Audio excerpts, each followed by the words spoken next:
مجھے باجوہ صاحب نے کئی دفعہ کہا جی یہ عثمان بزدار کو ہٹا دو، یہ تمہاری بڑی بدنامی ہو رہی ہے۔ میں نے کہا میں 22 سال نیچے سے پالیٹکس کر کے آؤں، مجھے نہیں پتا کہ میری بہتری کیا ہے، آپ کو کیسے پتا ہے؟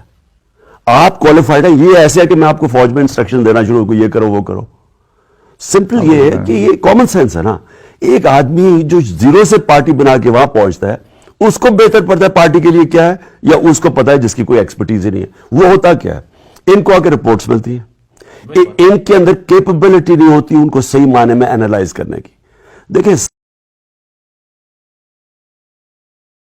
مجھے باجوہ صاحب نے کئی دفعہ کہا جی یہ عثمان بزدار کو ہٹا دو، یہ تمہاری بڑی بدنامی ہو رہی ہے۔ میں نے کہا میں 22 سال نیچے سے پالیٹکس کر کے آؤں، مجھے نہیں پتا کہ میری بہتری کیا ہے، آپ کو کیسے پتا ہے؟ آپ کوالیفائڈ ہیں، یہ ایسے ہے کہ میں آپ کو فوج میں انسٹرکشن دینا شروع ہو، یہ کرو وہ کرو۔ سمپل یہ ہے کہ یہ کامن سینس ہے نا۔ ایک آدمی جو زیرو سے پارٹی بنا کے وہاں پہنچتا ہے، اس کو بہتر پڑتا ہے پارٹی کے لیے کیا ہے، یا اس کو پتا ہے جس کی کوئی ایکسپرٹیز ہی نہیں ہے وہ ہوتا کیا ہے۔ ان کو آ کے رپورٹس ملتی ہیں، ان کے اندر کیپبلٹی نہیں ہوتی ان کو صحیح معنی میں اینالائز کرنے کی۔ دیکھیں